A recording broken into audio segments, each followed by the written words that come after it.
you committed to being as a man, as a husband, and as a father? If there's one thing to get right as a dad, in your experience now, what is that thing to get right? It's who you are. It's the rock. It's the lighthouse. So anytime you're saying yes to something that's not family, you're saying no to the family. Tell me, guys, and either one of you can take this. I'll go first. What is something that you got from this experience? It was, you were asked by someone, what do you do? And you're like, I run a charity, and I'm a speaker, and I wrote a book. Oh, and I have kids. I'm a dad, and I'm married. And you realize, like, wait a minute, your most important role is... Oftentimes, I will quietly say to myself, how did I luck out with friends like you guys? This is our milestone. When the team came to me and they said, how do you want to celebrate 500 episodes? I thought, Hal and Justin, who have been there from the get-go. Front row dads, I mean, that community, those are people you want to do life with. People like front row dads will make you a better man, period. Welcome to the show. For I don't know how many times you've been on at this point over the last 10 years, but I've highlighted you at least once. Dude, it's my first time in person, though. You've up-leveled. Yeah, that's true. That's right. That's true. That's yeah, right. It's always been over Zoom or Riverside. This is so different. The conversations feel like definitely deeper, more rich. Yeah. Just different. I think people relax a little bit when we give ourselves more time too. So anyway, quick check-in. How are you both doing? How are you feeling? What's good? Give me something to celebrate. Let's start with that. Something to celebrate. Me and Halston have been working out at the YMCA multiple times a week, and that's just been amazing. Yeah. It's been awesome. Yeah. Lifting weights or? Lifting weights, playing basketball, and he's the one that took the initiative. Was like, Dad, let's go work out. Let's, which is cool. Yeah. And it's wild just you see your kids through stages where you're like, there are times where you're like, is my kid ever going to be athletic? Like, I think it'd be important for him to be athletic. He's not athletic. And then all of a sudden, testosterone kicks in or whatever, or puberty. And now he's wanting to lift weights. He's wanting to run. Like, love it. Yeah, it's great. Yeah. I think a lot of what I keep hearing is just let go. Yeah. Stop trying to control it so much. Totally. People will be on their timeline. They'll do things when they do them. And I think, conversation yesterday, this guy, Danny, and I were chatting about just keep modeling. Like the answer is just keep doing you the best way that you can. If you work out and the kids keep seeing that rather than forcing it on them. Yeah. That's good. What about you, JD? Well, from a health standpoint, I'm feeling pretty good. Last time we met, I was not doing well. I'm fighting the mold toxicity battle, as you guys know, and I really haven't spoken publicly about it, so no one really knows. So, maybe this will be the first time it airs where people hear about it, but crazy mold situation in our home, brand new build, and just done, is just built incorrectly. And so I got super sick, as you guys know, bedridden sick for days. And last time we met up, I had another episode. And so, my mold toxicity, my mycotoxin levels are the highest my doctor's ever seen for a person. So in the way that it manifests is through just being constantly tired, having a ton of brain fog, just all the time. Yeah. And I am feeling more and more myself. Even this is just a week later since we had our band meetup. You were a mess last right? time, man. So I was really, I was in rougher shape then. So I'm feeling a lot of gratitude for a healthy body, and the protocol I'm going through is just crazy intense, but it's working. Yeah. I mean, I can feel it in my body. It's working. Yeah. Nice. I've never told you this, but I'm actually glad you have brain fog because I feel like we're operating maybe more on the same level now. Justin with brain fog, John at his best, kind of like leveled the playing field for us a little bit. Oh, goodness. Maybe you'll forget some shit occasionally and, versus remembering every detail of every moment.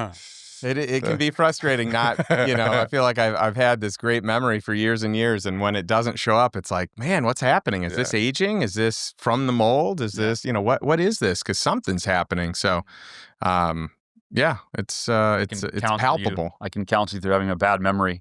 You can, and better than anyone else. How to just accept it, deal with it, make fun of it, and move on. It's just so real. Yeah, I even remember when Tony Robbins came out and talked about his mercury poisoning, and how it was affecting his, ability to process, and just these heavy metals and these molds. These last couple years have really been on my radar at such a high level. and how you cleared your body of some metals, which is killer. Yeah, my heavy metals were 21 times the acceptable range. Yeah. Wow. So nuts. Wow. And once I started doing chelation therapy with Dr. Oob, who we all work with, he, within a few sessions, I started to notice a difference. And Mike Dillard is who told me about it. And he said, Hal, I know you deal with brain fog. So do I. And he said, and his was from mold. Mike Dillard's was. Mine was from chemo. And he said, nothing I've ever done has cleared up my mind better than this detox from mold, the chelation therapy. Yeah. And so I did it, and it's been helpful. And for clarity's sake, it's two things. There is the chelation for tetraacting heavy metals, and then there's the mold protocol. Yeah. And they're totally different. And then in some people's instances, like in mine, it's also a leaky gut protocol on top of it, right? So just, these anti-inflammatory diets, though, can do wonders. You hear about how healthy they are, but man, they really work. Are you sticking to it? I at this point, I mean, it's hard at first, but at this point, it's just, I'm in the way you do it, the rhythm. Yeah. But as a foodie, can you be a foodie and also have anywhere close to that diet? I like to have some days I can zag too. You're going to be like me. We're going to only go to the well. Then we're fine. Yeah. See, I need a little more. I love the well, and we're investors in the well, but I need a little more variety than one restaurant all the time, but I still eat there more than anywhere else. Yeah. And you're basically doing no sugar.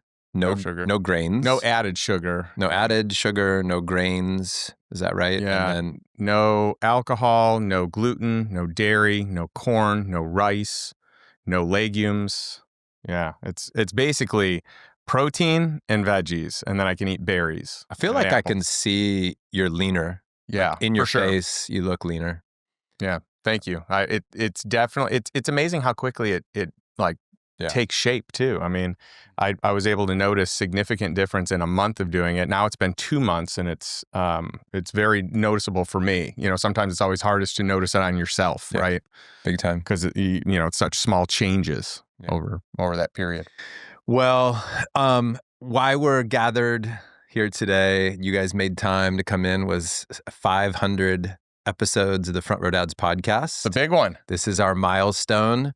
When the team came to me and they said, how do you want to celebrate 500, episodes? I thought, oh, dude, well, Hal and Justin, who have been there from the get-go and also impacted, Front Row Dads, arguably more significantly than any other two men since we started. You've been advocates for the mission. You have helped, by attending events and being participants, and you've also helped think through strategy. You've given ideas, you've given just time, energy, resources of all different sorts, and including bringing between the two of you probably like nearly 100 people into the community over the years. Am I still number one in that regard? I'm sure that was going to come up. I actually think we may be tied because I had a couple of people come in here recently. Hey, if anybody listening to this has my cell phone number and wants to join Front Row Dad, shoot me a text and I will give you some bonus value. I may have leapfrogged you by one, in fact, buddy.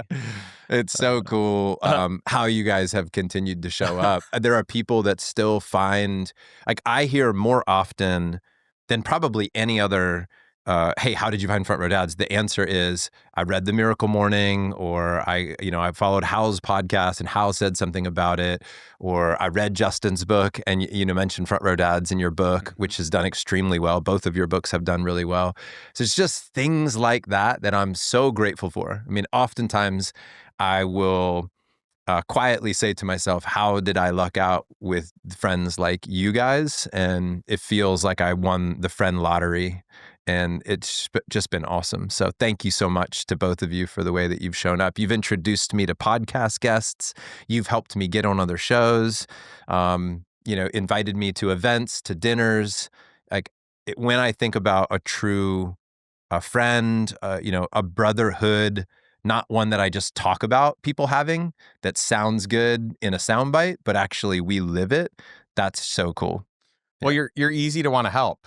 You are always helping other people. You're very selfless in your approach. We talked about it almost to a fault, right? And so I love that you show up so fully for your friends, for each of us in any season that we've had where we've needed that support. And then just the impact of Front Row Dads. It's like, heck yeah, I want more people to know about it. I mean, people like Front Row Dads will make you a better man, period. Not just a better father, which that's really important. Not just a better husband, also equally important, but it'll make you a better leader, a better man, a better just person for society. And I just have gotten so much value. So it's not a tough sell. It's the most easy, authentic sell because I just talk about what it's done for me and how much I love the men that are part of the group and how much I love the leader running the show. Thank you, brother. Yeah.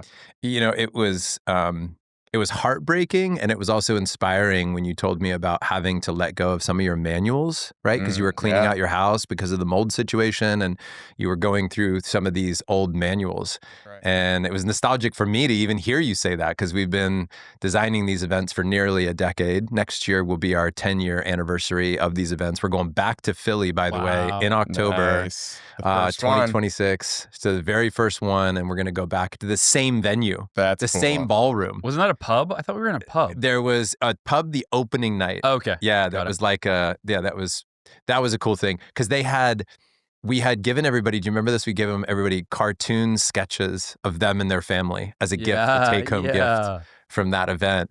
And that reminded me of that pub and a restaurant in New York where they have caricatures all over the walls.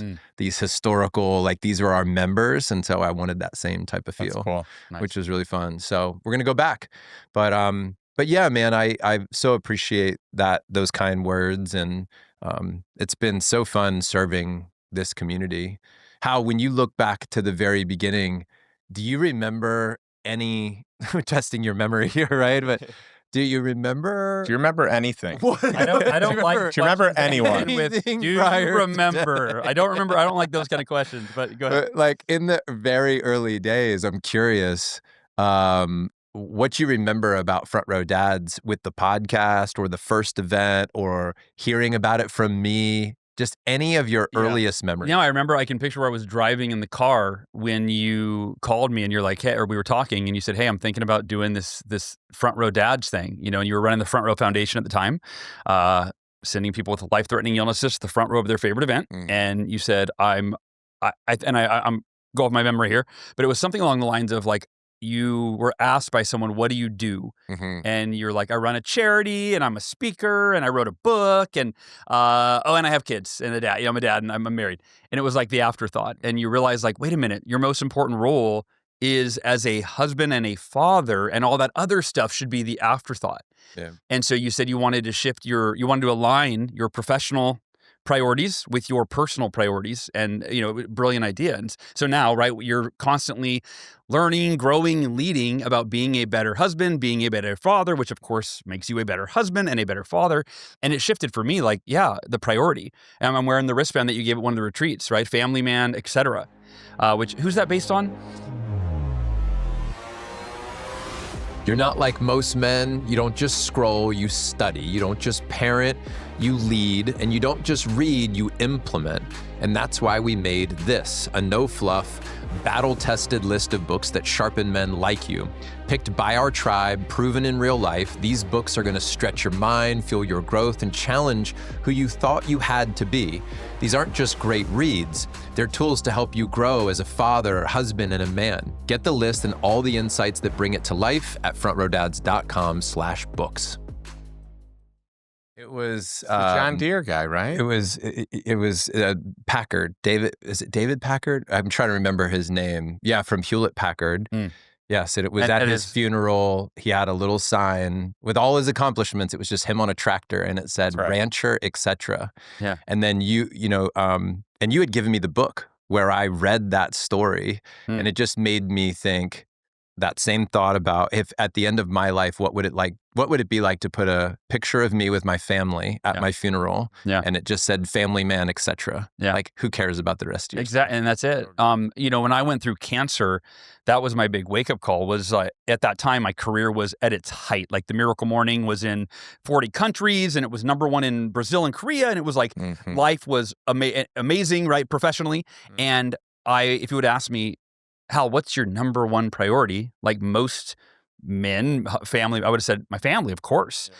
But if you looked at my schedule, you'd go, hey, there's misalignment there, dude. You're working a lot of weekends. You're out of town a lot. There's always another book. There's always an excuse for you to get away from your family and work. In the morning, I would wake up. I would do my miracle morning. I would go straight into work. And then my wife, hey, you get the kids ready. I'd barely see the kids in the morning to kiss them goodbye. Right now, I drive them to school. Because of Front Row Dads, I drive my kids to school every day. I pick them up every day. I have a shortened work day that revolves around family. I get them ready in the morning, right? And so going back to the cancer journey, it was like I realized, I say family's number one, and they are in my heart, but they're not in practice. Mm-hmm. And so that was like that conversation with you was the first shift. And then it took cancer to like smack me over the head and be like, I really need to live in alignment with my real priorities and what matters most, and not just say it, believe it, or feel it, but actually align my schedule, my actions, my habits, my behaviors with my family being first. Yeah. And you had to do that too, John, because like I want to just, recognize and honor you because you were killing it in your career. You were rated, number one college speaker, in the world, or at least in the US, and that was your living. Right. And so you said, hey, this is actually taking me away from my family. Like I have to travel. I have to do all this to, and it's a it's a grind. It's like a lot of travel, dates, speeches. You are killing it though. You're at the top of your game. And you said, hey, I'm going to walk away because this, even though I'm good at it, is taking me away from this, my family. And that's the most important thing. So you just hit, the stop button on all your income. I think you might have picked like a few key dates that you kept doing. You basically said no to the rest of them. Right. And then you rolled this out, not even knowing if this would be profitable, but because it was in alignment with who you wanted to be moving forward for your family and for yourself. I think that's the most admirable play because it wasn't like you stepped into this super profitable thing. Like I'm going to make more money doing this. This was like, we're pumping the brakes on income and hopefully this thing works out. I'm never going to write a book on easy transitions from one career to the next. Risk-free transitions by John Roman. That's funny. Dude, just, go all in. That's the only way I've done. You literally live the burn the boats philosophy. Dude, 100%. I actually use you as a cautionary tale sometimes where I'm like, I had a buddy that left his corporate career that was and he didn't have a lot of money saved. He just went for it. And, I'm like, you might want to get some, build the parachute on the way down. Yeah, exactly. But it was so compelling. You and we joined right away, and we just knew that this was where we wanted to be, and the people that we wanted to be around, the men that we wanted to do life with. I talk a lot about how, for me, I want to do business with the people that I want to do life with. Like that, I want that to be overlapping, because life's too short. And Front Row Dads, I mean, that community, those are people you want to do life with. Tell me, guys, and either one of you can take this. I'll go first. All right. You're seeing Hal's true tendencies here. Always in a race, always a competition. What is something that you got from this experience? And it could have been a podcast, it could have been a live event, something from our band, like just being in and around the Front Row Dad men, the wisdom that gets shared. What did you learn that made a difference in your life? I feel like I can look at all like three categories. As a father, and I think I already kind of shared that. It's just understanding my kids are my number one priority. And part of that journey was I was confused. And again, I was confused thinking that my mission is to help millions of people. And I placed more value on the quantity of people I was helping in terms of the depth of impact I could have for my family. And so it was work became the priority because I'm like, well, I'm on this mission, to help a lot of people. And then I realized the impact I will make for the large masses of people will never come close to the importance of the impact that I'm responsible for making for the 3 people that I live with. And so that was a huge shift from quantity of impact to quality of impact. And then as a husband, and that's one thing with Front Row Dads is like, for me, I think, and for anybody in it, it helps you be a better husband as much, if not even maybe more for some people, than just a better father. And for me, the big breakthrough I had was deciding that as opposed to like comparing my wife to other wives or who I wish she would be, or I don't like this or that about her, or this bothers me or whatever. It was my mission is to make my wife's life amazing, to enrich it. And I literally took it as like a God, like a calling. Like, what if I just decide that God put me on this, part of my mission on this earth is to serve my wife, period. And it's not even about how she responds to me, or if she's mad at me, or if she's emotional, or if she's irrational, or whatever. In fact, if she's any of those things, that's my calling to step up even more and be more emotionally intelligent and empathetic and thoughtful on my end. And so that's been a huge shift, and I'm not perfect at it, but yeah, really taking it on as like a mission to serve my wife. And versus like, I think most of us are in reciprocal relationships where we're like, oh, if you're nice to me, I'm nice to you. And if you're rude to me, then I feel rude to you, right? And it's deciding this one way, like, no. Who are you committed to being as a man, as a husband, and as a father? That doesn't matter. It's not dependent on how other people in your life treat you. It's who you are. It's the rock. It's the lighthouse, right? Who are you committed to being? And I think that was a huge shift for me as a front row dad.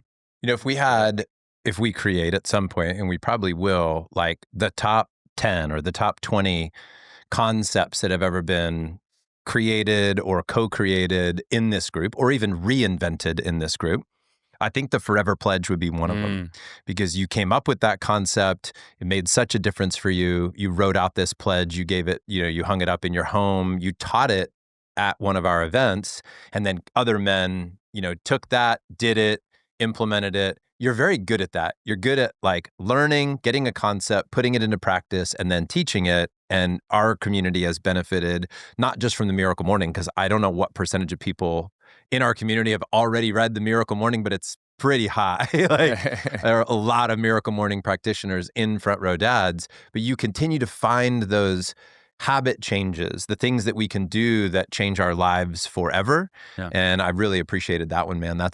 The Forever Pledge is probably going to be in the top 10 or top 20, whatever it is. It's definitely something that people have taken and used. Yeah. Thank you. Yeah. Awesome. Yeah. Probably top 20. Probably.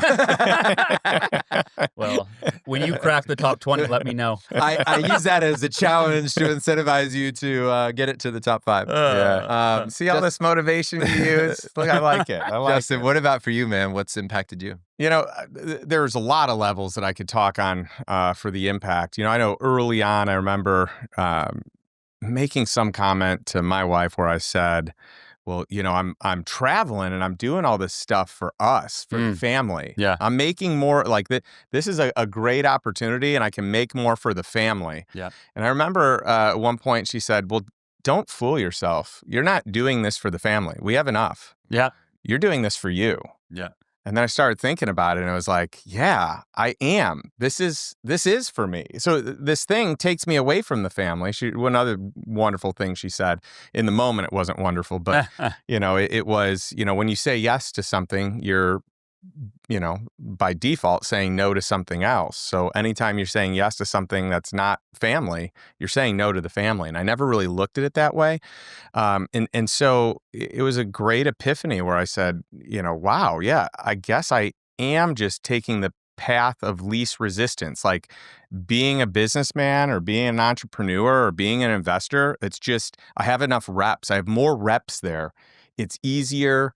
It feeds my ego more. It's, it's fulfilling in many ways because of that, but that doesn't mean it's the top priority, right? It's actually harder to be a good father and put that time in because I don't have as many reps. I'm not as skilled or as polished. I don't have the track record, and every year or every age, it changes. Like your role changes, and there's a constant up-leveling that needs to happen as both a father and a husband. And so that was a big like eye opener for me. The whole schedule thing was another one where I looked at my schedule and I was like, no, I'm a family man first and a businessman second, but my calendar said the opposite. Yeah. Where I was like, well, your calendar is the greatest evidence of what your priorities really are. And I was like, wait a minute. Yeah, I am kind of plugging family in around all this business stuff. I need to plug family in. I need to, let's figure out what are the boundaries where I'm just there, and there's no work thing, there's no travel thing that can trump it. Like family dinners, it's a priority. Mornings, as my daughter's getting ready for school, that's a priority. Weekends, that's a priority. And then it's like, what about summer travel? What about other travel? What are my daughter's days off? Let's book all those things. So let's book the family stuff for the year first, and then also, what are their dreams? What are their goals? What do they want to accomplish? Let's schedule those as well. And then we can fill work in around it and the other things around it. And that, for me, has been a huge game changer. Because what has been one of your favorite, podcasts, guests that we've had at an event, speech that you heard, something, and maybe we can just give some props to somebody. Like, think about the people that you've had access to in and around Front Row Dads. It might be, Stefanos leading breath work at FRDL. I know that was a big one for you, Hal, right? And maybe it's like all the way back to the very beginning where Jim Shields came in and taught the family board meeting. And then he came to other events of ours, just thinking through over the years. And I know it's a lot to consider. But, can you think of people, right, that have made a particular impact on your life? And it could have even been people that you brought into the group and then something that you got from them. Yeah. I'll go first. You can go first. Thank you. Yeah, I appreciate that. So this is a tough one because I could probably list 100, probably more than 100 people that have had impact. And really, I could list you guys. Like, you guys have had profound impacts. Who more? Definitely you, Hal. But I could give specific stories for everyone in our band, at different times, different seasons. But I just had a call with a great friend and fellow Front Row Dad, Brad Johnson, this morning. And I'll give a shout out to him because I love Brad and think the world of him and love everything he's up to. But he has done a great job being a family man and really shifting some things. And it's cool watching it even as he's building a new business. But one of the cool things in our connection, I remember the first event he ever went to, we just kind of connected. I mean, I think we just randomly had a conversation, and I was like, man, I really like this guy. We've got a bunch of stuff in common. We should keep talking. And I remember he said, hey, do you want to get accountability calls in the schedule? And I was like, well, that's a great idea. And then, like, deep down, I was like, that's also a really big, well, then he goes, we could do weekly calls. And I was like, whoa, that's a big commitment. I don't know that I have too many weekly calls scheduled with anyone. But I was like, well, if it was anyone, I like, he'd be on that list. I don't know him that well, but everything I know about him, I love about him. So for years, we did weekly accountability calls. We even read books together, and we would talk about our takeaways, and we'd read a chapter, and then the next week we would share. And how did we implement that with our families? Oh, that's amazing. So, and we've done a bunch of family events together, and it has just been one of the most amazing and rewarding relationships that I've built in Front Row Dads from someone who I never knew before Front Row Dads. I would have never met him, most likely, had it not been for Front Row Dads. And for us to still be doing our accountability calls, like I just had a call with him, and we just caught up on, family, and we'll get into some business too. It doesn't just have to be family, but we always cover family. And that, to me, is it's important. There are very few people in life where I feel like I have that type of accountability and someone that will call me out on stuff too. Yeah. Nice. Speaking of Brad, by the way, good opportunity to love on John Rulin for bringing Brad to the very first event. That's right. He brought him in. And so John gave Brad as a gift to this community, and I'm so grateful for that. Wonderful gift. Such a gift, yeah. Hal, what about you, buddy? Yeah, I wouldn't pick one person, although Ryan Levesque stood out to me, the message that he gave at FRD Live a couple years ago. That first came to mind, but I think ultimately it's our band, right? It's the four of us, well, I guess five of us, so there's me, you, Justin, Tim, and Dane, and meeting once a month and for years now. Yeah. And that's been one of the most valuable aspects is having the larger brotherhood, which you go to a Front Row Dads event and it's unlike any other event where there are men there, where the level of like vulnerability and safety, you can like go so deep, so fast with anybody. And it's because, John, that's a testament to you. Like the culture you've created, or we've all co-created, it lends itself to that. Well, and you're incredibly vulnerable. Like you don't hold back. You don't do anything to make yourself look better. And I think that just resonates. People are like, man, John he's an open book. He's so transparent. Jeez, John. Yeah, go easy on this one, John. You don't have to tell us everything. No, but I'm going to live stream my home in the future. But the brotherhood. So there's the larger brotherhood, right, which is the entire Front Row Dads community. But then our band, which is, for those that don't know, right, it's a small 4 people, 5 people. Brotherhood that's where we get really, intimate and close and know each other really, really well. But I can look, for example, Justin, last year we were sharing our goals, shared his faith, and that he wanted to bring people closer to Jesus. And I'm not a super religious person. I'm more spiritual, not religious, kind of identifying. And I drove home and I was like, how could I support Justin in his goal of bringing people closer to Jesus? I'm like, I guess I got to study Jesus. How else could I got to study? So I looked online, like, what books can I read? The Bible, obviously. But I wanted another one that anyway. So long story short, it was crazy that I started reading books and I'm like, whoa, Jesus is like, no matter what your beliefs are or religious, I'm like, the morals and the values that he lived by and how he lived his life. I was like, I think that's who I'd want to model how I live my life after. And so, this was like a totally unexpected, profound shift in my spirituality. And that was, a year or so ago. And since then, it's been like literally, I asked myself that question, what would Jesus do? I looked at all the areas of my life, and like, what are all my vices? What are all the things that like aren't maybe a big deal, but for me, the words impeccable morality is what was born out of that. And I thought, how can I be impeccable in my morality in every way?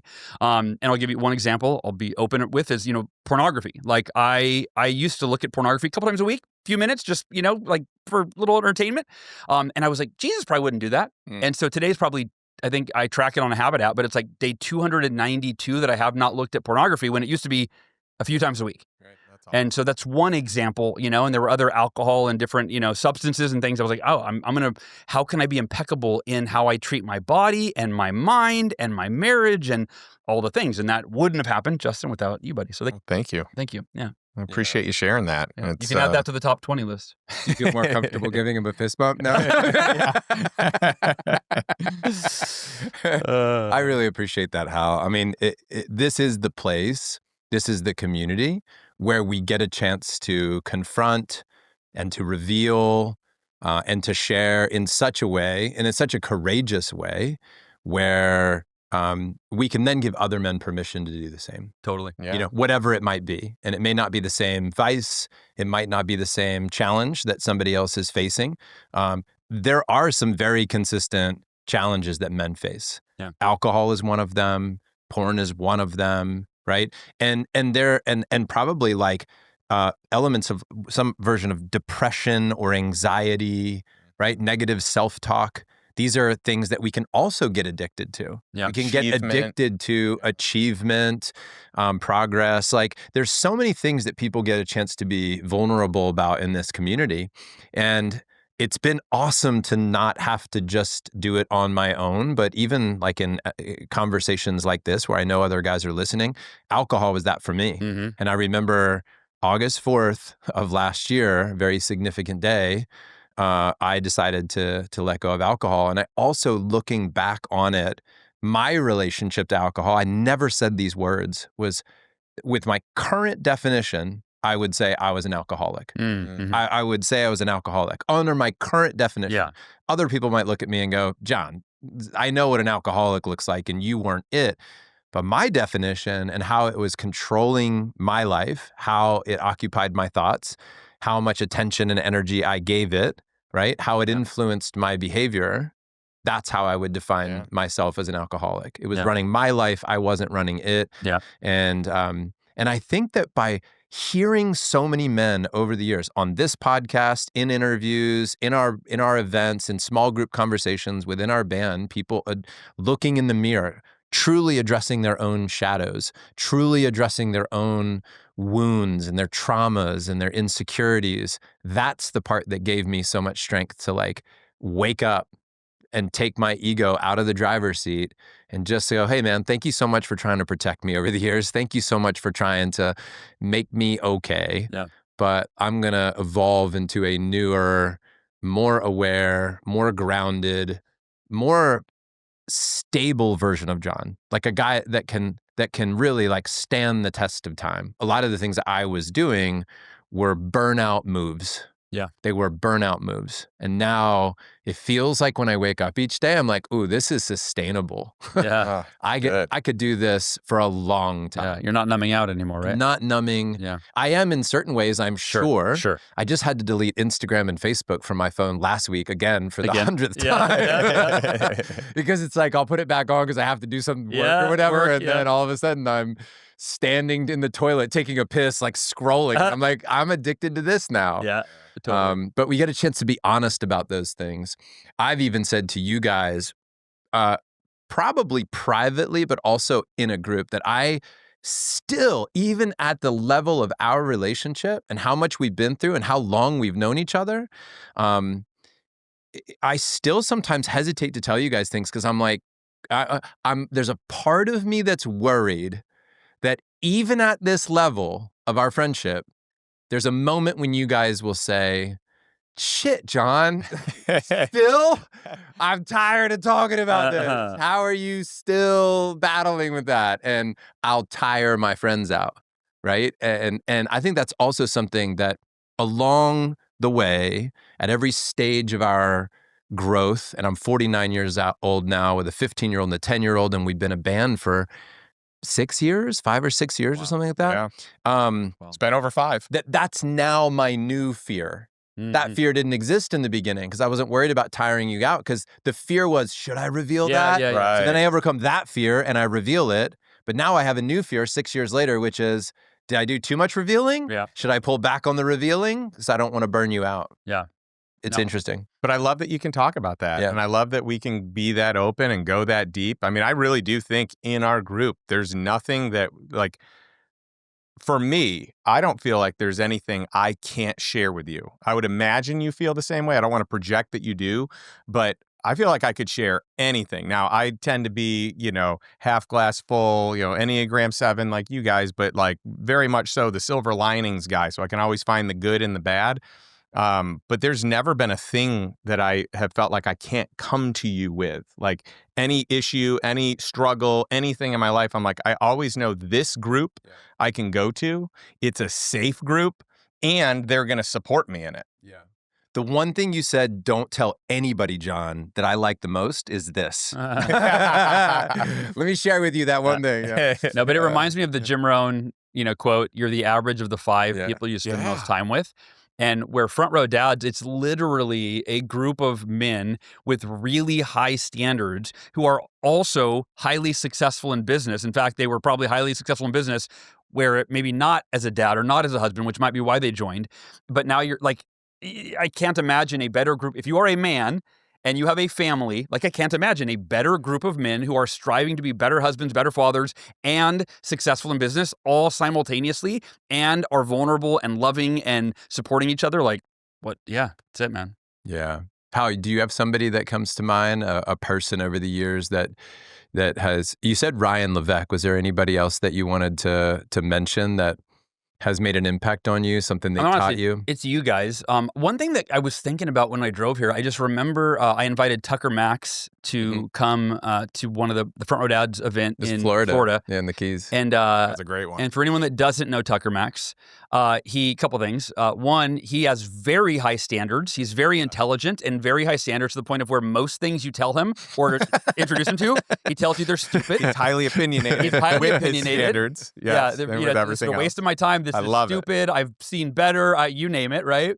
Yeah, so, he doesn't sugarcoat. I was even nervous to invite him to, I'm like, you want to come to the dads thing? And anyway, I just remember at the end of the dads retreat, he pulled me aside, or he might have pulled you aside and I was standing there. I don't remember, but he said, I've been to Tony Robbins. I've been, in $100,000 masterminds. He named all the Genius Network, all these masterminds. He said, this is the best event I have ever been to. And for Tucker Max to say that, like, there's almost nobody you would rather have that opinion who, again, it's not like his first event where he's like, whoa, this was awesome. It's like, again, I've been to Tony Robbins. I've been to Genius. I've been to all of these. And this is the best event. And John and I will say, kudos to you. Like, you run. I was bragging about you to our buddy Jeremy Rising the other day. I said, you got to come to a Front Row Dads event. I know you're not a dad yet, but you got to like come as an AV guy or like whatever. I said, you just got to see as someone who Jeremy does events. I said, there's no one, in my opinion, that does events as effectively as John Vroman. I agree. Yeah. I think there are two categories that you are world class at, and you are top of the game. No one is as good as you. One, at facilitating events, because you don't run events. You facilitate them, and you bring people in, and it's a collaborative conversation. So it's not the John Vroman show. It's the Front Row Dad show, and you're very, like, you remove your ego, which is really hard to do when you have a group. So I think you're world class at that. I don't think anyone runs better events than you. The best of the best out there would be in the same tier at best, but I don't think anyone facilitates the way that you do. And then secondly, I think you're the best question asker of anyone that I know. Yeah. You ask the most intelligent questions. You ask questions that are off the beaten path. You ask questions that are so thought-provoking that it just really inspires a different train of thought where, like, I can't just answer quickly. Like, I need to stop. I need to process. I need to think. I want to give a better answer. And I remember early on in my career, there was a big transition that I was going through. I wanted to figure out, should I go on my own and, start my own thing? Or, I was at the top of my game, back in the Cutco days, and had built a lot of that training and whatnot. And I remember feeling like I wasn't fulfilled. Like I've hit the top level here, and I really want to figure out what's next. I want to be a newbie in something else. Like, I want to be a total novice and just start fresh. And I remember I hired you, and you were like, you don't have to hire me. And you're like, I'll help you out. We can do it. And I'm like, no, I'm going to hire you because you ask better questions, and I want you to be pot committed, and I want me to be pot committed. So I want there to be an exchange of money. I want you to benefit from it, and I want me to have something saying, like, I need to show up. And you asked me some of the most just thought-provoking and incredible questions that helped me transition what was a tough transition, my first big transition. And I still use those questions today. I still go back to those questions. I added them to my own list of questions. So anytime I have like a big life decision or I want to make a big pivot, I revisit that. And I've shared that list with countless people. It's my questions, my journaling list, right? And that has just left ripples upon ripples for me, and I know for many others that I've shared it with. That's awesome, man. Thank you so much. You just reminded me of something that you've shared with the group quite a bit, which is your meeting with Jennifer that you do and the questions that you run through. And I know that you've put that out to the group. And I want to acknowledge you, Justin, for how you continually show up in various ways in support of people, answering questions, helping out, because you've achieved a level of success. Let's call it financial success, right? Because you're successful in many areas of life. But in this, I'm making the point by talking about your financial success and your network success, the type of people that you can be around, arguably people with influence and income and so on, or capital. But you will still show up. You're not measuring always where you devote your time solely based on what that person can do for you. That's obvious that that's not your only metric for engaging with another human, right? Is, can this person be good for my business or do something for me? There is a giving element of you just constantly showing up, because I do think it is interesting when somebody hits a certain level of life with their peers or their income or whatever it might be, where they can become very standoffish. And I'm not attacking that. I'm not attacking somebody who puts up a fence or needs to retreat or has more introverted tendencies. That's not my point. My point is that you can sometimes hide there. If you go there because it's healthy for you, then wonderful, right? That's a good decision for you. But what it feels like to me is you continue to want to serve. I remember hearing somebody say a long time ago, they're like, when you've achieved a certain level of success, send the elevator back down. Yeah. Just send the elevator back down. And it's cool that you've continued to do that. So you have things that you've learned and implemented, and they've changed your life. And you now just show up and answer questions in the Telegram thread, or, you'll show up for an interview like this. You'll help out at events by offering up your resources and ideas. And it's been awesome. Oh, thank you. I love people more than anything. Yeah. That is the You top have of my priority. Appetite for that. I do. You've got the biggest appetite for relationships probably than anybody I know. Yeah, I love it. It fills me up. It is so cool. Although today, more than ever, I do find that I actually do need to retreat and have some solitude to be ready, to be fresh, more so than I ever realized or recognized in the past. But yeah, I mean, it's my favorite place to be. Yeah, it's super I love to teach. I love to see growth in people. I love it in myself, and I love the opportunity to be an instrument of growth or change wherever it fits. Yeah. Do you guys think it's possible for us as a community to figure out a way to scale what we're doing? I know I'm putting you on the spot here, but I think what I'm getting at is sometimes I look at what we have, like our friendship, our connection, how we've shown up for each other, how we've supported each other with our kids, with our spouses, with our businesses in all ways. But do you think it's possible for us to teach this? Like, do you think that we can help replicate the magic, at scale? I know it's a risky question because your answer might be no. Well, I mean, I think you're doing it right now. By the way, I think that's okay. Like, I just want your honest answer of what do you guys think about the future? Like, when you look at Front Row Dads in the future, what do you see? What do you want for it? What are your fears? What are your goals? Like, I'm asking you this fresh, like on the podcast. So take it wherever you want. We didn't script this. Yeah, no. For me, I mean, my first answer is yes. Is that A, it's already happening, right? And it's happening though at a relatively small level. Yeah. Meaning hundreds of guys are part of the Front Row Dads group. I'd love to see 1,000 people at a live event. And then model. It's all modeling to me. Like when in Front Row Dads, when you go to an event, and then you, John, as when you're leading the event, you're modeling vulnerability.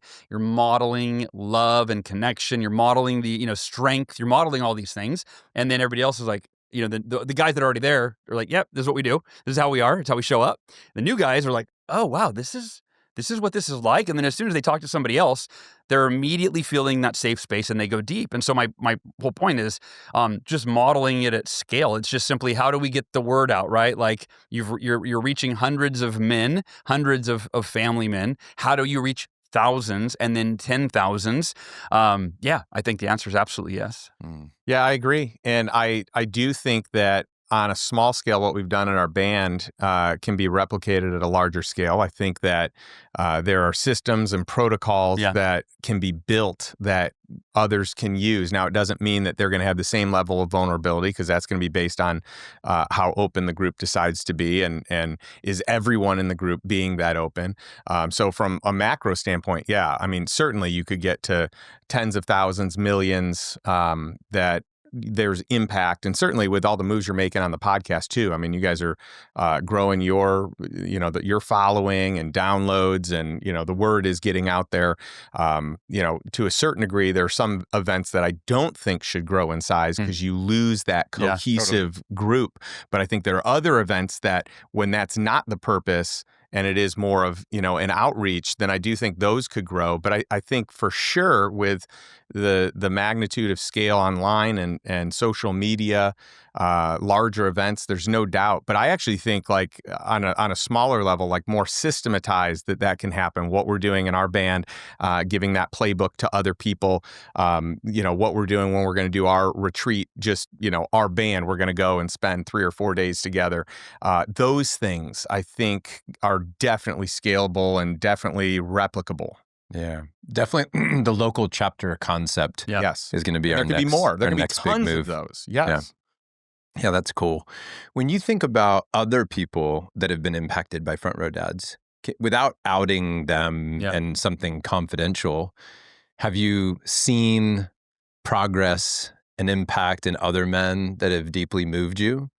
Like, are there names of guys that wouldn't have a problem with you mentioning how this community has impacted their life over the years? Well, for sure, Qasim Aslam. I mean, he's the first person to show up to say there's been no group that's ever had the impact that Front Row Dads has had on him, and he has a large reach, and he's a just brilliant guy, and people want to be around him. And so, when you have some of these key people, Ryan Levesque, you have these key people that have these big followings, and they're advocates because their life is being changed. I mean, most certainly. I mean, I could give you story after story after story of men that's happened with. I see it more closely with us, with our band, because we talk about it every month. But, just there are so many people that are so sold out for Front Row Dads. It's their thing. They will clear their schedule for everything else. So it's like family, Front Row Dads, everything else. And, it's a testament to what you've built. Qasim, such a good dude. We just saw him the other night. Yeah, it was such a surprise. Yeah. We were out and Qasim shows up at the restaurant. And I'm like, what? It's so good. I love that guy. Yeah. I mean, nobody specific who I would mention by name comes up, but what came to me is immediately the image of men sharing at the live events and in tears. Yeah. In fact, you did mention the breath work exercise. We did breath work at one of the events, and I love that. Like, right, we go to an event, and it was the first night, and within minutes, we're laying on yoga mats, right? Hundreds of guys laying on yoga mats, being led through this, I think it was 45-minute breath work exercise.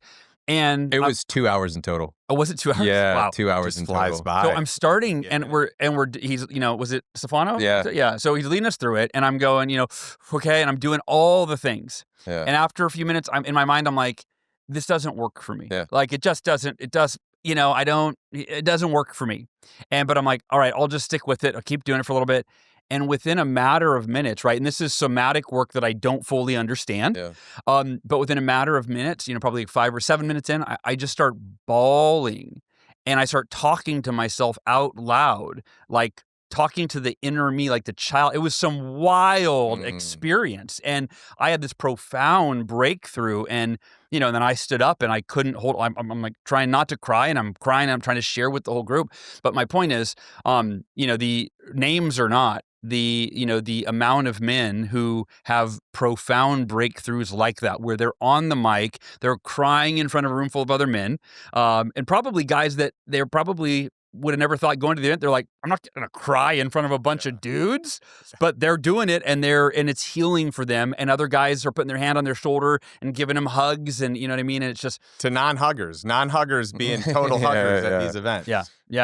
I mean, it is transformative. And you think about, like how many men and the ego or the manliness that we've been taught because of our society or maybe our dad, right? And how much like trauma there is around all these things. And, like for a dad who's like, don't cry, son, you're not allowed to cry. Men don't cry, right?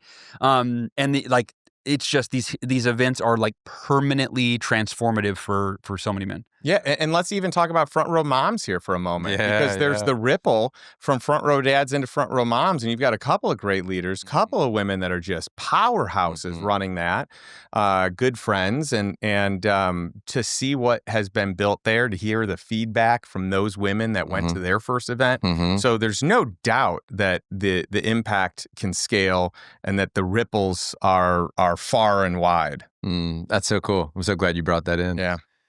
How, when you were sharing just now, I was thinking about you taking over the podcast one summer when I was traveling. This is a testament to Front Row Dads. This is a testament to our bandmate, Tim, who would travel in Europe with his family.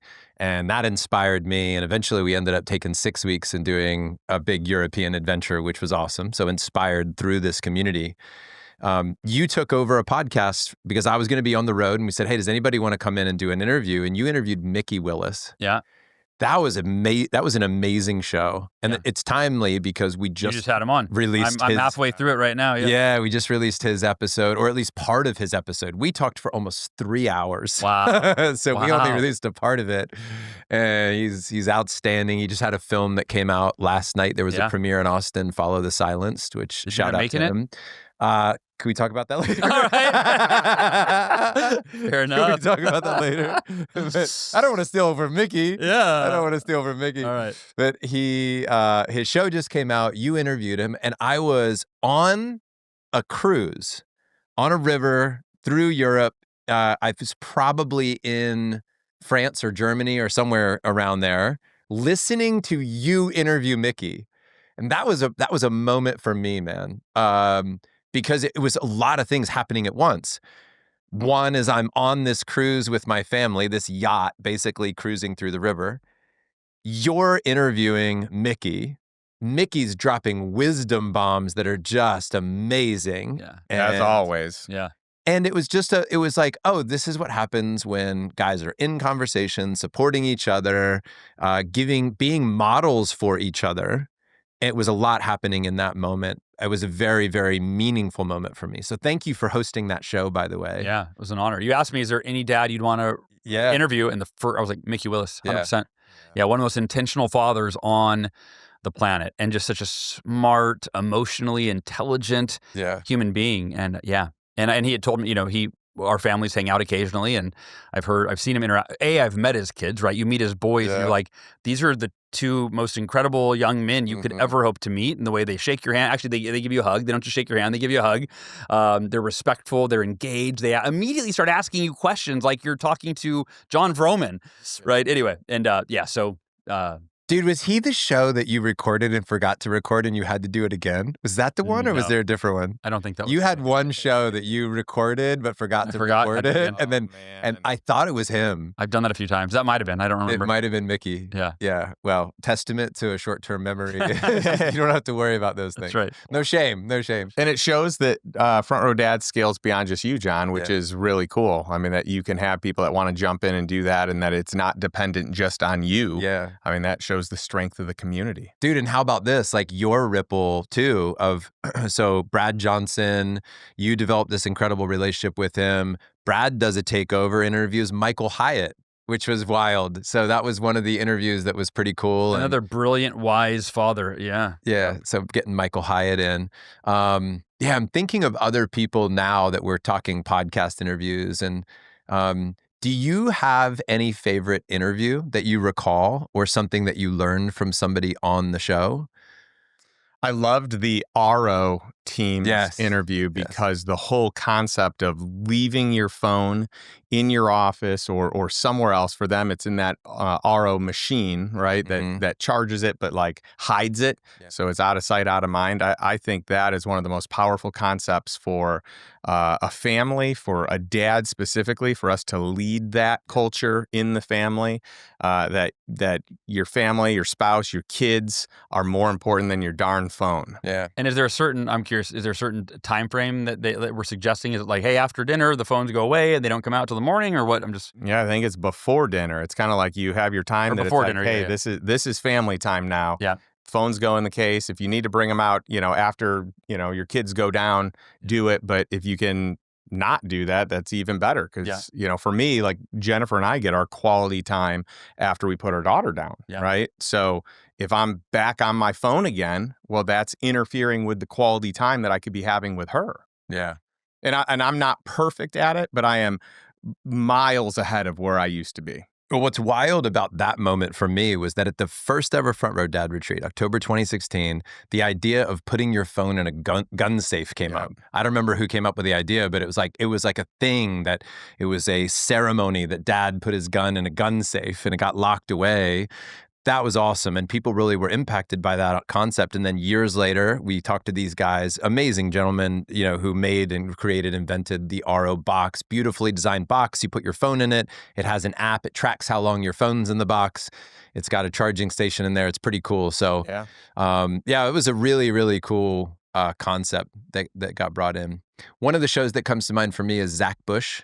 Yeah, that was a great one. That was a great one. Zach was awesome. Such a good episode, and I remember on that one, Tatiana was such a Zach fan, and it was so great when I told her that I was like, "Hey, do you want to come up and say hi to Zach at the end of the interview?" And she rolls into the room. It was a virtual interview at the time, and she's just gushing. She's like, "Oh my God, it's so great to meet you!" And that felt really good, man. That's awesome. Cool. I think this podcast, and you guys have your own podcasts, and you've probably met and chatted with some fascinating people as a result of your shows.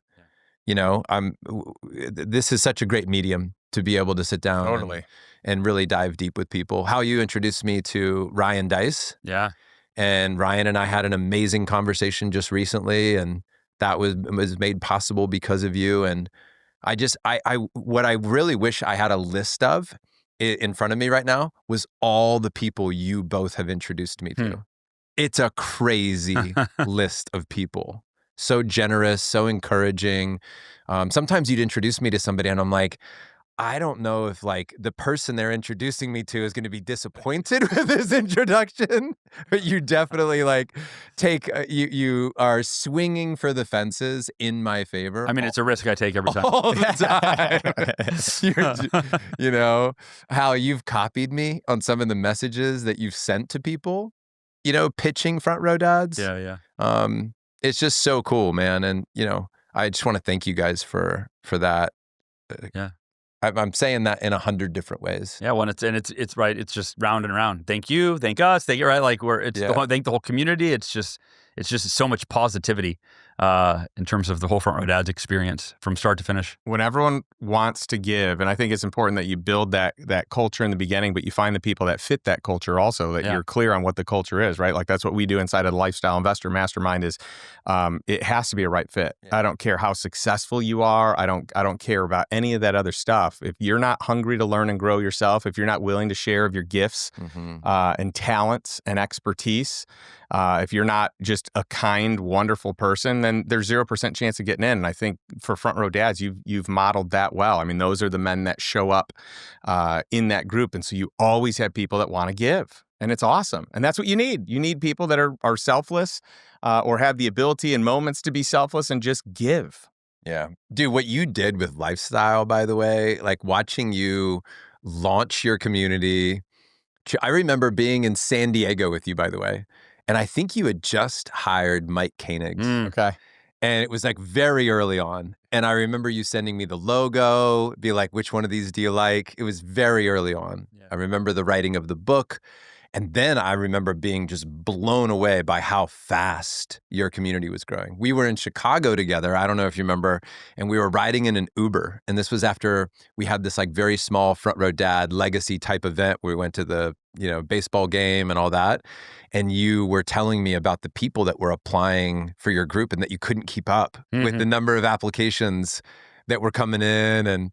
And you just so impressive.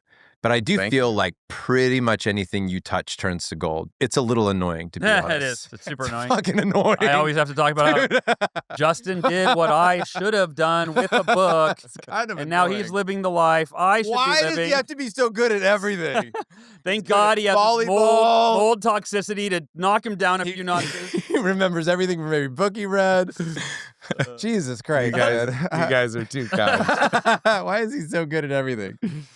Dude, I remember we were at this murder mystery type dinner. Do you remember this? Yes. And the game was just like, could you get the money and figure out who committed the murder or whatever? And of course, I was like, Justin's going to win this. Yeah. And by the end of it, he had the most money. I was like, I'm not shocked. Yeah. He beats us at pickleball. He beats us at volleyball. Doesn't matter. And I start to tell myself a story. He got started earlier. It must be like, and then we pick up a new sport at the same time, and he's like pro level within 6 months. Yeah. Oh, far from it. But I my personality is I love getting into new things that I have no business doing or knowing, and I like to figure it out. I like to crack the code. Like that is fun for me. Yeah. And I can obsess about that until I get what I would consider competent or good or a place where I'm excelling at it. And I'll put in the hours, I'll put in the time because I just don't like being okay at things. So I'm like, I will double down. I'll do it. I'm committed. If I'm going to do it, I'm committed. Yeah, I like to be mediocre at a lot of things. A lot of things, relatively mediocre. Dude. Well, something I want to say about you, Hal, in your journey, as I've watched you over the years, is Dude, so your book skyrockets. You write a whole series of books. You're so good at partnering with people, and generous in your partnerships. And generous in your partnerships.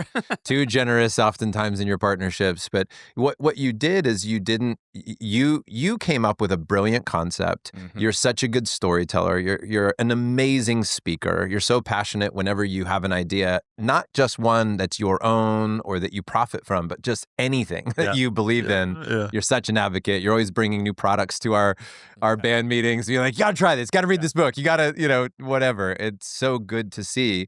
But then over the years, what I also watched you do was not keep biting for more where you could have.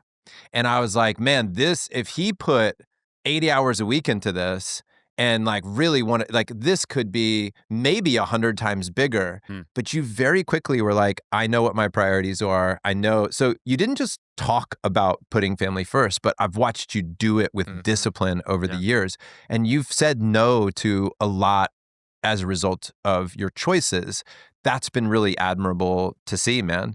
And yet you're still innovating. You're still doing cool things. The Miracle Morning app is killing it.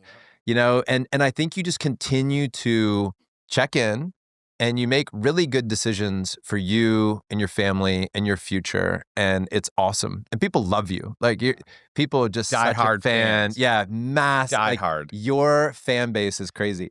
It's kind of fun going out with you because I don't get recognized ever. But going out with you, you do. One of my favorites was being at lunch at True Food.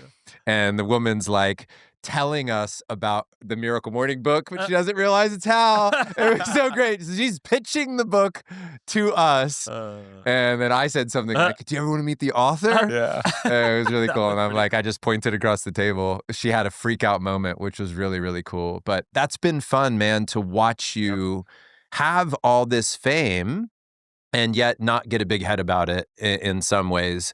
In other ways, you're a complete egomaniac. I'm just kidding. I'm joking.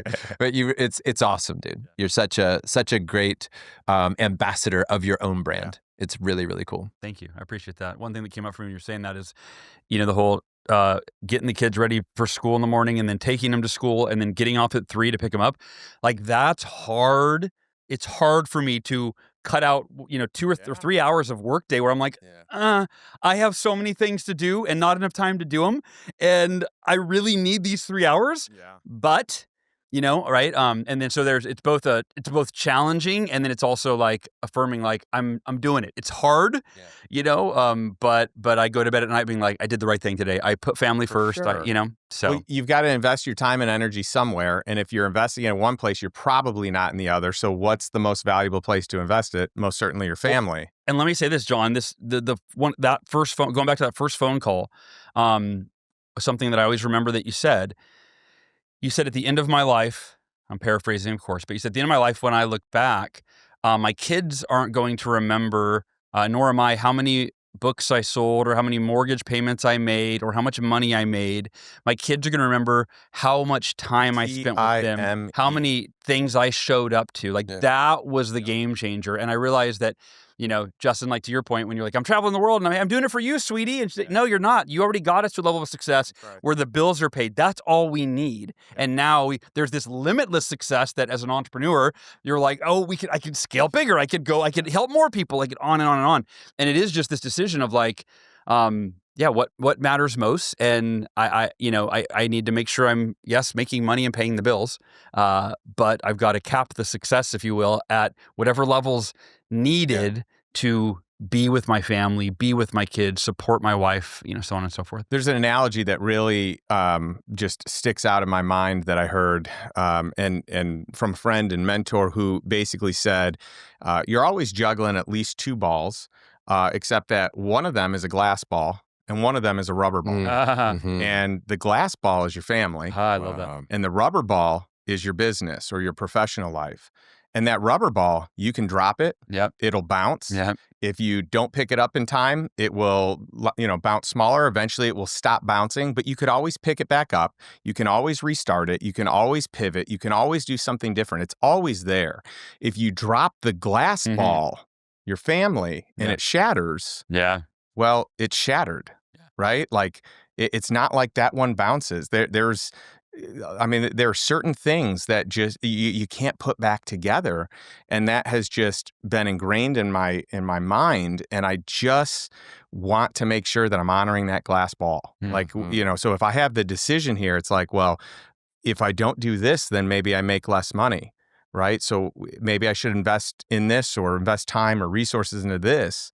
But if I'm doing that at the expense of the family, well, then they suffer. So where would I rather make that investment? And that was even the first pivot of trying to give family the time that they deserve and scheduling them first. In my mind, it was, wow, I'm probably going to lose a lot of business. It's probably going to have a material impact if I'm cutting out the hours I'm spending on it, if I'm starting later, if I'm ending earlier, I'm not doing anything on weekends. I'm carving out the family. So it's like, man, okay.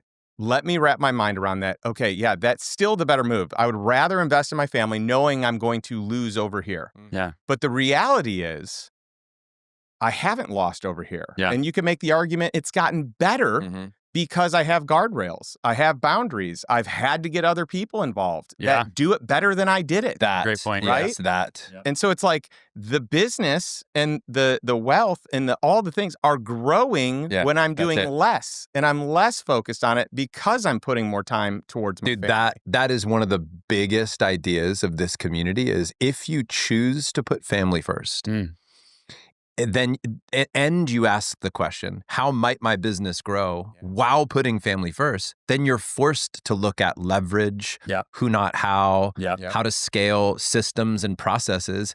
And likely your business will grow faster and better than if you decided to just work your ass off 80 hours a week. That's right. You're just working with more intelligence and giving your business a chance to succeed beyond you, which is what I got from Mike Michalowicz, was this like, don't take a vacation from your business, give your vacation a business, give your business a vacation from you. Yeah. And like all those concepts come by first saying, how do I get more time with my family? And then it forces this 10X is better than 2X concept. I had the privilege of spending a week with Richard Branson on Necker Island, and I learned a ton. I have like notes upon notes upon notes from that time. But the thing that stands out more than anything, because this is a guy who is successfully running over 500 companies. Wow. Like, how is that humanly possible? Like, I thought I was at my wit's end with, my much smaller number of companies, right? So I'm like, how is he doing this? And so I asked, like, how do you do that? How do you scale? How do you manage all the people and all the things? And his response, I think about it all the time. It's, he said, I hire the best people and I get out of the building as fast as humanly possible. Nice. Yeah. And just hearing that over and over, it's like, it's about the people, it's about the systems, and I am most likely the greatest bottleneck to the success of my own organization. And sometimes ego kind of gets in the way of that. And it's like, well, but it's mine. I need to be there. I need to make these decisions. And to double check and say, well, do you really? Are you the best or most qualified person to make those decisions? Are you actually world-class at these specific activities?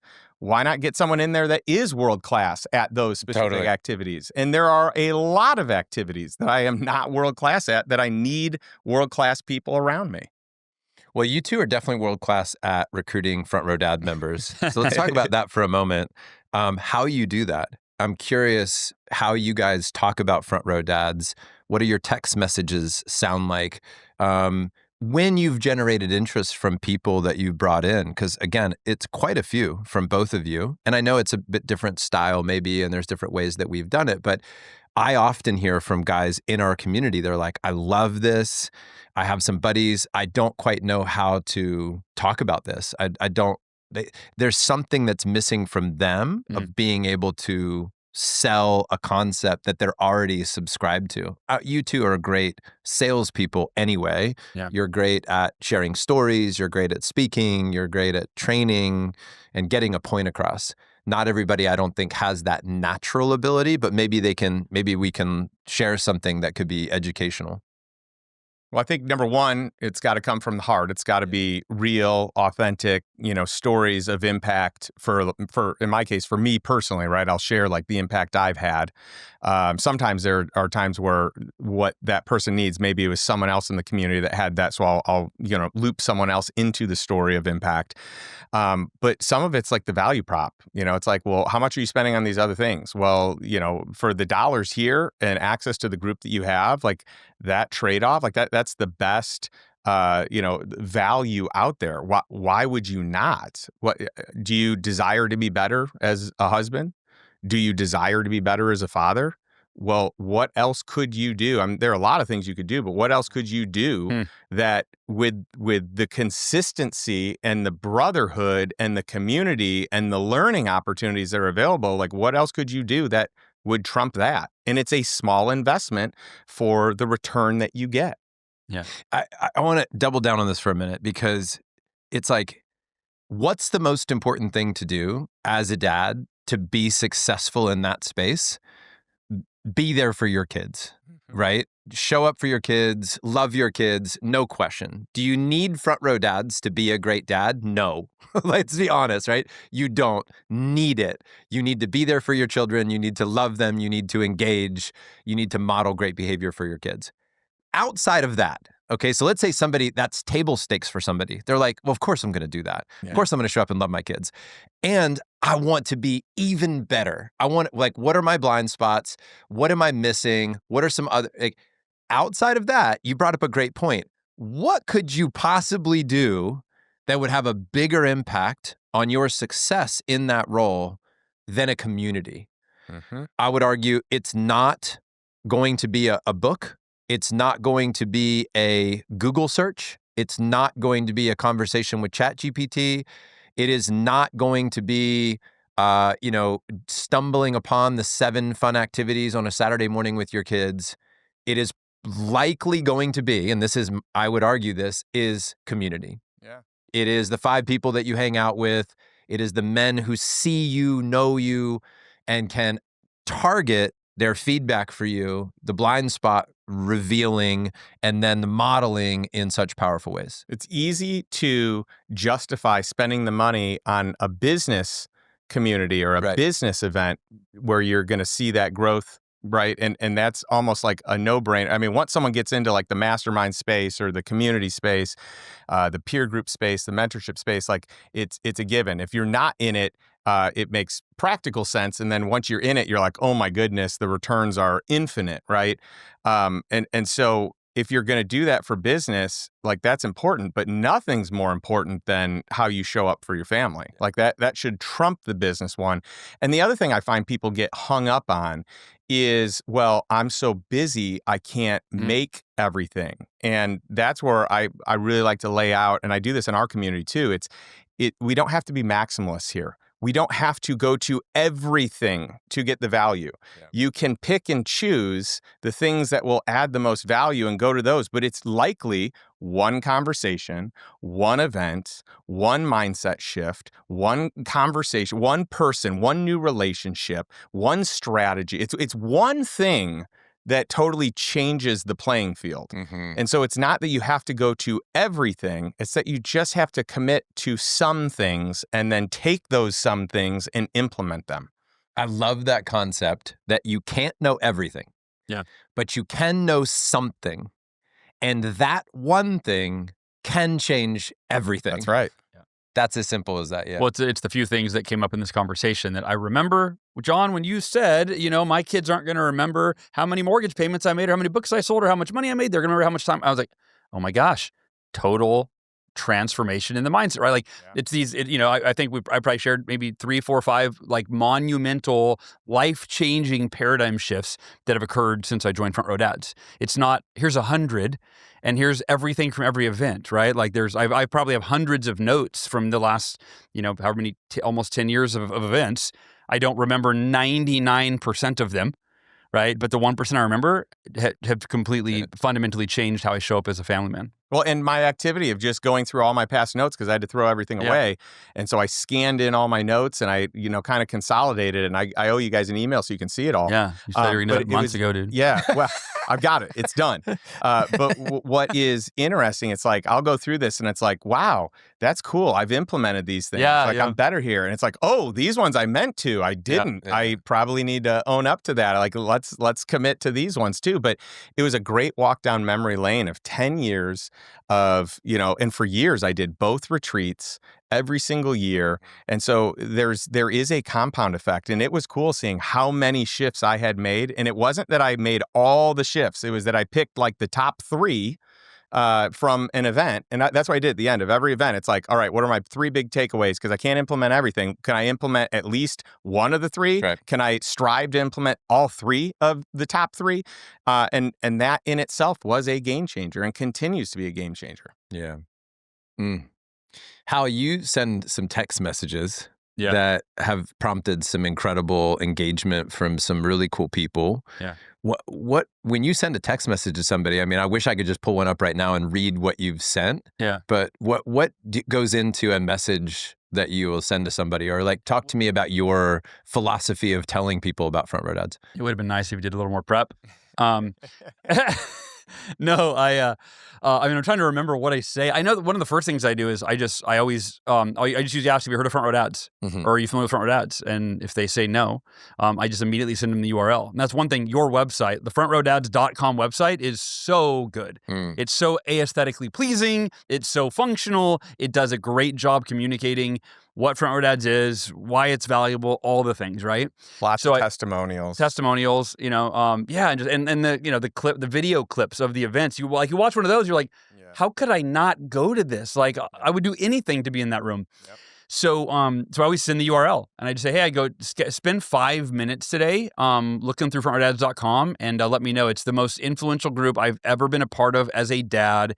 It helps me be a better husband and a father. It's just a little paragraph of like, and I don't have a script. It's just whatever comes to me in that moment of why I think they should look into and join Front Row Dads. And then, in 24 hours, if I haven't heard, I'll say, let me know what you think. And if I haven't heard, I'll just ping. That comes very natural to you, but I think that for a lot of people, it wouldn't. Have you ever heard of Front Row Dads? So simple, right? Check out, spend 5 minutes. It's palatable. People can do that, right? And it's directive. You're like, spend 5 minutes on this website, and this is the most impactful group I've ever been a part of. So it's like you give them somewhere to go. Yeah. You give them your personal testimony. You've asked a question in there, and then you're actually maybe asking them for them to follow up with you, or that maybe you'll follow up with them, whatever that might be. So there's some level of maybe accountability that comes along with it. Yeah, and then accountability. Asking them to check in, and then if they don't check in, you follow up. I'll just or emphasize the text that I put saying, hey, here's the website. Let me know what you think. Did you bring Levesque into us? I can't remember. I feel like you did. I'm pretty sure I did. Yeah, I think you did. I mean, it definitely wasn't Justin. No, I think that I feel like you did. And then and I was just thinking about you mentioned. But you guys deserve credit for a couple people, both of you, because equal friends. But Ed Sexton just came to mind. I told Ed about it. Ed is his son John and my son are best friends, and I don't know how long ago, 6 months ago, a year ago, I invited Ed to the Austin event, and Ed came, and I followed up. Hey, what'd you think? And he was like, I was blown away. And now he's one of the most active, engaged members. I told you he leads his band. They did a 4-hour band meeting at his house the other day. Yeah, and he is and he's like always telling me how I'm helping. I realize these guys could use help in other areas, and I'm like, he's just pouring in and actively like, how can I serve my band members? But just an example of the ripple effect of I brought in this one person and now, and this may have happened with or without me bringing him to Front Row Dads, but he is the one that got us to join the YMCA. And then him and his son started running they started running a mile and then measuring their mile and trying to beat their time. And I haven't run a mile in years. And so I was like, Halston, you want to join him and run a mile?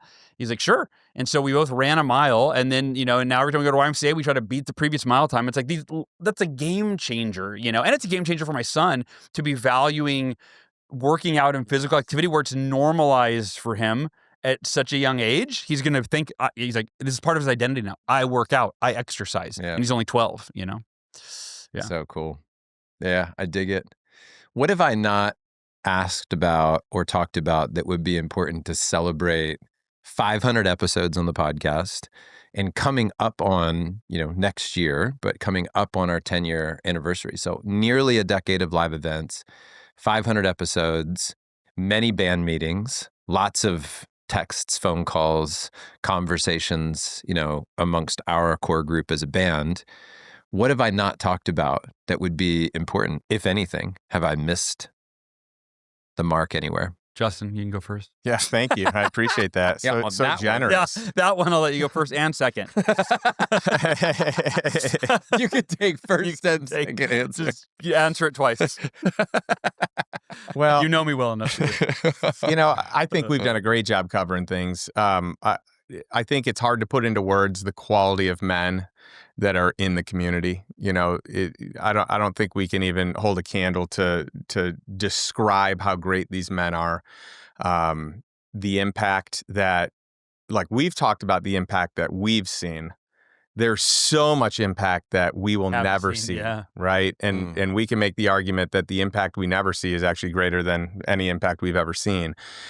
So I think from that standpoint, it's talk about this a lot with lifestyle investors, that we don't just want to be a community, we want to create a movement. And I really believe Front Row Dads is creating a movement. It's taking, culturally, being a dad or being the dumb dad or having the dumb dad jokes, and even television programming around it has really dumbed down the dad role. Yeah. And I feel like we're helping to reinvent who that father, who that leader, who that husband that is championing their wife and family is. So I feel like culturally we're making some big shifts, and it is a movement.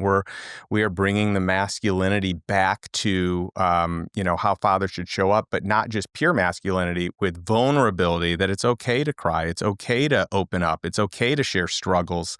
That it's hard to put into words the impact of that, but I think that is very palpable. Yeah. I got a good one. Came up for me. Yeah. The impact on business. And, initially when Front Row Dad started, you were like, no business talk. That was like a rule, no business talk. And now you're like, wait, that's part of the man. And so you can talk business. It's one of our pillars.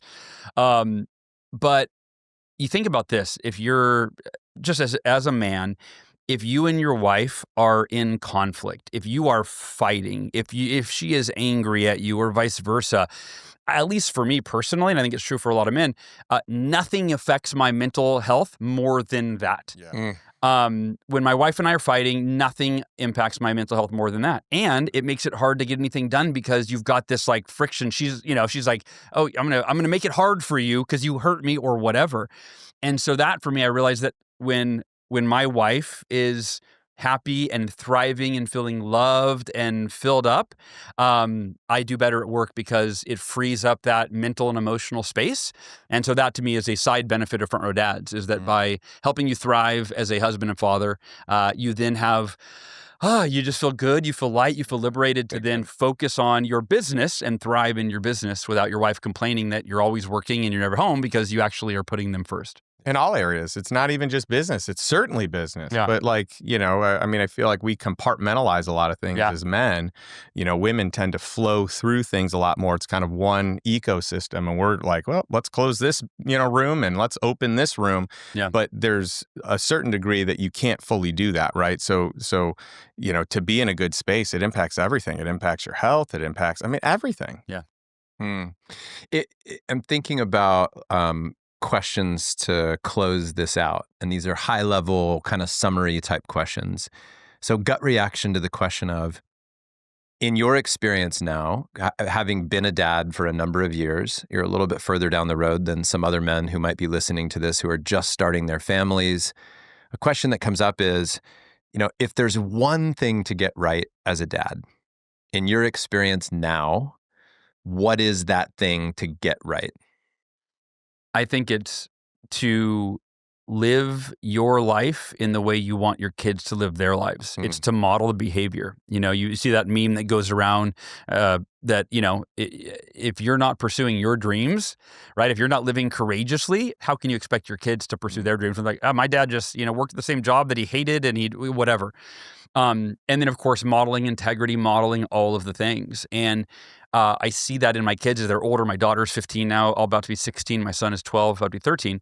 And there are so many times where I was so worried over the years, like I'm trying to teach my daughter this value that I teach in speeches. And, I know it's so important that I talk about it all over the world and I need her to get it most importantly. And she's like, Dad, no. And, she's resisting. And then the other day, my wife was kind of complaining about something, and Ursuline, and my daughter said to her what I have said a million times. Right? She's like, Mom, you can't change it. Why are you being upset over something? It doesn't do any good to be like so angry about it, right? And I'm like, that's sinking in. It's sinking in. So right, that is it. I mean, your kids model who you are more than what you say. And I think that for me, I've aged a lot of years. I've caused myself so much stress of being like, I have to of control. Like I've got to get all the things inside, I've instill all the values in them. And then if they're not getting the value right away, I'm like, oh, they didn't get it. And then I feel like I'm failing as a father. And again, just when you zoom out, like not being so attached to every moment in terms of what your kids do or don't do and what they pick up and how they respond, and just zooming out and like, hey, I'm just going to be the best version of myself. I'm going to wake up every day and dedicate time to following my path, my journey, my purpose, my dreams. I'm going to live with integrity. I'm going to love right? It's this bigger picture of like, I'm just going to be the best version of myself and then be that for my kids and love on them. And then let the chips fall where they may. I think I've lived in a lot of fear of like, oh, what if the chips don't fall where I think they should for my kids because I didn't do the right things and teach them the right things. And yeah, man, just be the person that you want your kids to be. I almost feel that for me personally, I had this be the best version of myself mentality early on, but it wasn't in front of them. Yeah. It was like me trying to be the best version of myself in business away from home. Yeah. And then as I matured, it was how do I be the best version of myself so they could witness it so that I'm there. So I've been in pursuit of the best version of me. I used to say, if I write the book, that'll be the best gift to my kids. If I do this speech and I provide the money, it'll be the best gift. And that still exists as truth. There's truth in that. There's just more truth for me in wanting, like I used to do the miracle morning before they'd wake up. And now I think, can they catch me doing my miracle morning routine? Can they catch me meditating? Can they catch me reading? Can they catch me doing yoga or working out? Can they see me, right? Rather than leaving home and being with friends, can I invite friends over and let them watch me be in community? Yeah. So yes, so good, Hal. Thank you. That's good. Justin, what about for you, man? Yeah, I look at kind of like 4 or 5 key things that we need to do as fathers for our kids. And for me, my faith is really important. So number 1 on our list is that, I'm teaching my daughter about our faith and that she is always loved, that God loves her, that her life as she has meaning, she belongs, she's exactly who she should be.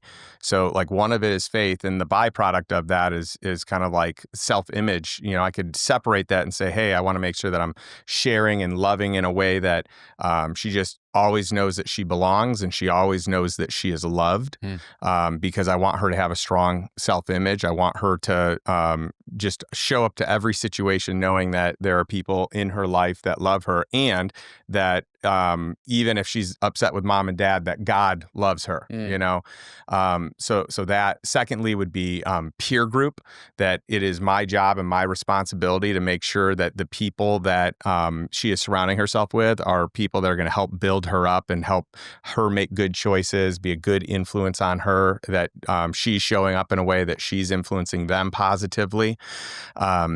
number 3 is healthy choices, right? So working out, activities, healthy eating, all those things, like teach that at a young age so she can have a vibrant life full of health, many years, God willing. And then number 4, really just like the family unit, like the importance of family, that we just show up for each other. We do what it takes for family. So I think instilling those things, like those 4 or 5, you could delineate into 5 or 4, different areas. That to me is my primary focus as a dad.